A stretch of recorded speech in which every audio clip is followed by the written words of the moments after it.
Welcome to the deep dive. Today we are plunging into, well, a really tricky economic moment.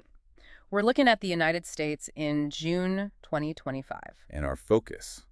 It's the Federal Reserve, hmm arguably the most powerful player in this whole complex scene and the strategies it's grappling with right now. Exactly. We've got this fascinating paper in front of us that really dissects the specific economic picture and actually proposes a clear path forward for the Fed. hmm So our mission here in this deep dive is to truly get inside this analysis.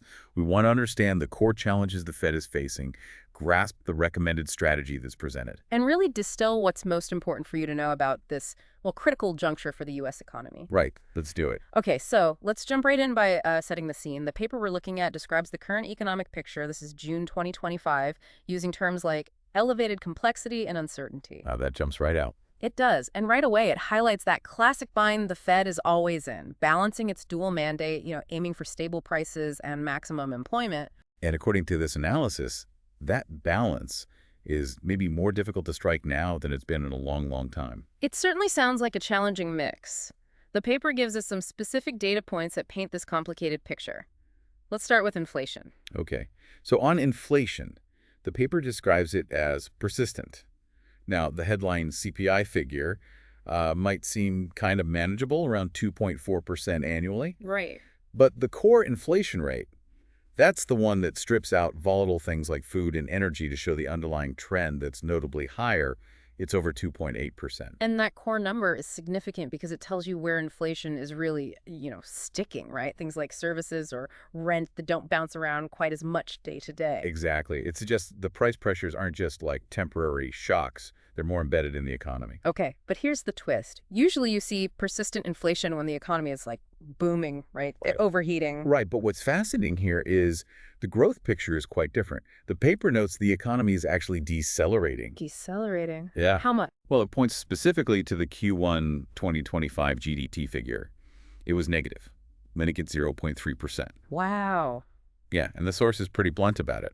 It says this contraction could signal a technical recession if it continues. So negative growth. Okay. Negative growth alongside sticky inflation. That's not a combination you typically want to see.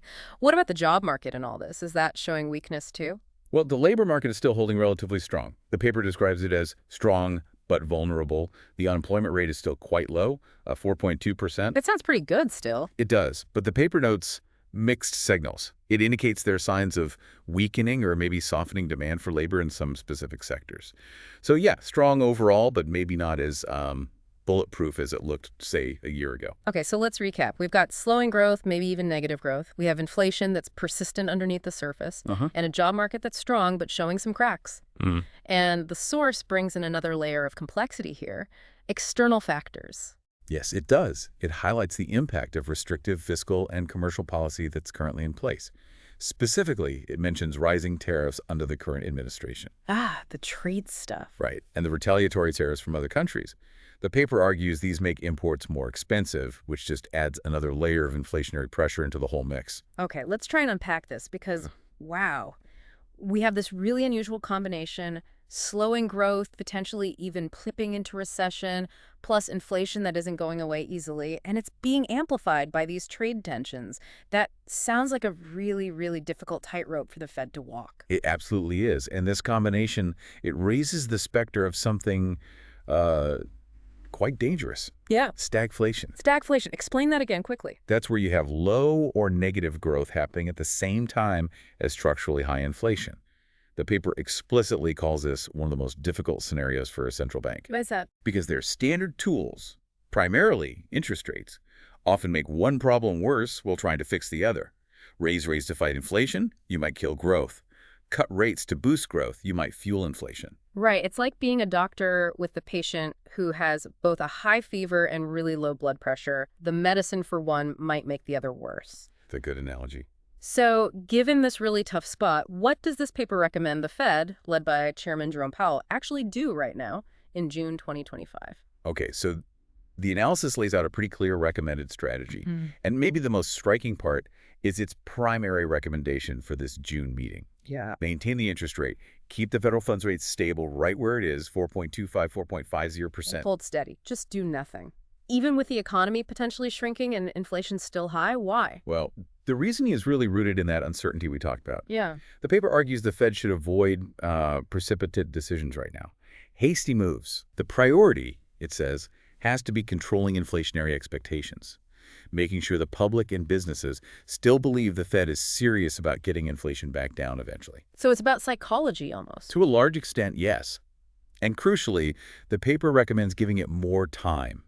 Time to really see the full impact of those negative growth numbers and time to evaluate the ongoing effects of the tariffs. Don't react too quickly to noisy data. Okay, so hold steady for now, but what about communication? That's always huge for the Fed. Absolutely. And here's where it gets really interesting. Alongside holding steady, the paper strongly emphasizes strengthening communication, what the Fed calls forward guidance. Right. What did they say? It says the Fed needs to be crystal clear that its future decisions will be guided strictly by the data, not by political pressures, not by market swings, but by the economic numbers. Okay, data dependency. That's a familiar Fed line. It is, but the nuance here is important. The paper suggests the Fed should leave the door open to rate cuts down the line, Ah, but only communicate the possibility of cuts towards, say, September or October. And critically, only if two specific conditions are met. sure. First, a recession is definitively confirmed by the data. Second, inflation is clearly under control and moving back towards their target. That conditional language, if this and if that, is vital according to this analysis. Got it. So hold steady now, be very clear about being data-driven, and only signal future cuts under very specific conditions. What else is in this strategy? The strategy also calls for heightened awareness.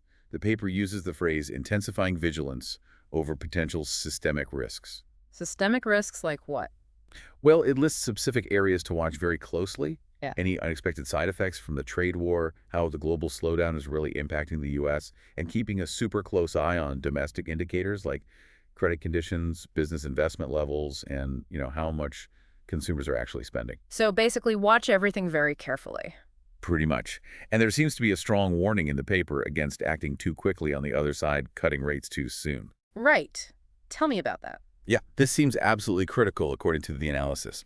The paper explicitly warns against premature easing, even though, let's be honest, there's likely to be political pressure, media pressure to cut rates, especially with elections potentially looming down the road. Sure, you can imagine the calls to do something about the slowing economy. Exactly.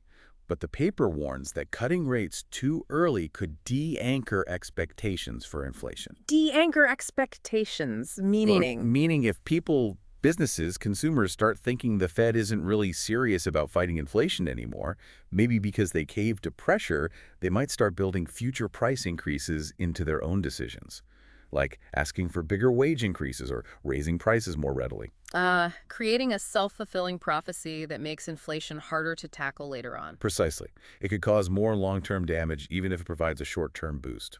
Okay, that makes sense. And the paper even touches on coordinating with other parts of the government. How does that fit in? It does, yeah. It suggests informal coordination with the Treasury and Congress. Now, the analysis emphasizes the Fed's independence is non-negotiable. That's paramount. Of course. However, it argues that aligning the Fed's communication about its strategy with how fiscal policy, taxing and spending and commercial policy, like those tariffs, are being discussed, can help minimize negative cross effects. Cross effects, like policies working against each other. Essentially, yeah. Mm. Avoiding situations where different government arms are pulling the economy in opposite directions and creating confusion or instability. So it's about coherent messaging, even with independence. Okay, so that strategy sounds very cautious, very data-driven, very focused on credibility. But the paper doesn't just lay out the strategy, right? It also highlights significant hurdles the Fed would face trying to stick to this path. Oh, absolutely. The analysis is quite clear about the obstacles. First, and maybe most obvious, is political pressure. Demands to lower interest rates will likely intensify, particularly, as the paper notes in its context, leading up to presidential elections. Yeah, the political calendar always adds a huge complication to purely economic decisions, doesn't it? It really does. Another major challenge is that risk of de-anchoring expectations we just talked about. If the Fed is perceived as wavering, maybe seen as being influenced by that political pressure, economic actors could lose faith in its commitment to controlling inflation. And that credibility, once lost, is incredibly hard to regain. We've mentioned the tariffs a couple of times, but the paper actually lists the impact of tariffs as its own distinct challenge for monetary policy itself. Why is that? That's a really important distinction. Tariffs are fundamentally a supply-side issue. They increase the cost of imported goods and components for businesses, pretty much regardless of consumer demand. Monetary policy, on the other hand, using interest rates, works best by managing demand in the economy. So when a chunk of your inflation problem comes from a supply-side shock like tariffs, the Fed's demand management tools are just less effective. And could even be counterproductive. Potentially, yeah. Yeah. If you raise rates aggressively to fight tariff-driven inflation, you might significantly hurt growth, but not actually fix the underlying cost increase from the tariffs themselves. I see. And there's another challenge related to different parts of the government maybe being out of sync. Yes, the paper labels this institutional coordination.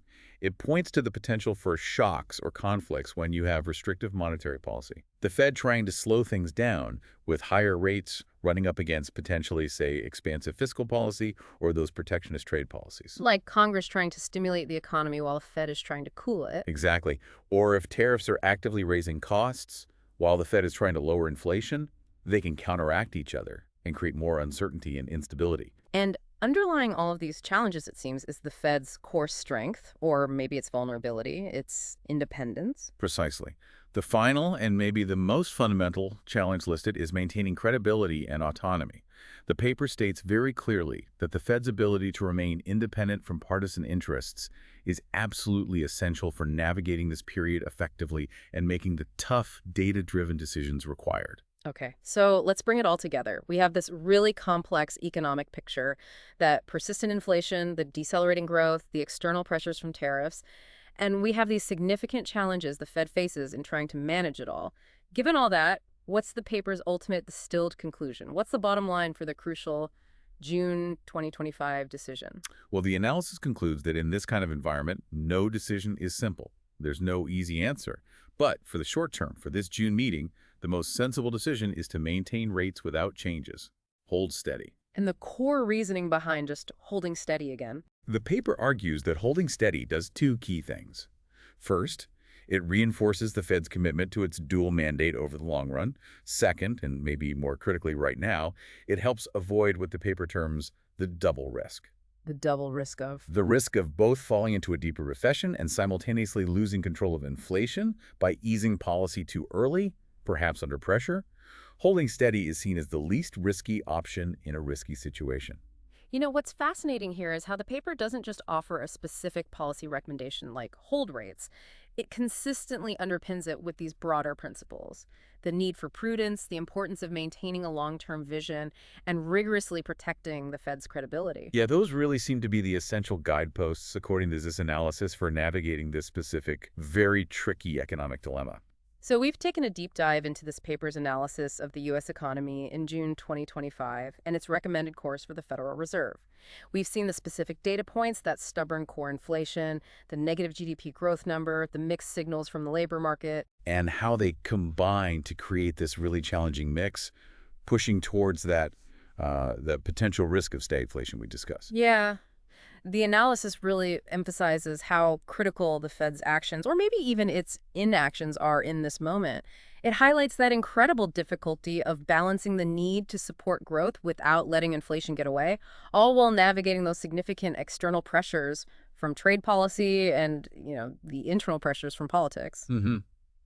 The paper makes a really compelling argument, I think, for patience, for strict data dependency, Yeah. and essentially for holding the line in June. Which, when you think about it, raises a really important question for the listener, for all of us watching this. Yeah. Given the intense pressures we know exist and the genuinely unclear data points we've discussed, slowing growth and persistent inflation, not one or the other, how much will the Fed's stated commitment to its independence and purely data-driven decisions truly be tested in the coming months, especially if the economic picture doesn't clearly point towards either a definite recession or definitively controlled inflation? What happens then? That is the multi-trillion-dollar question, isn't it? How much resolve do they really have if things stay murky?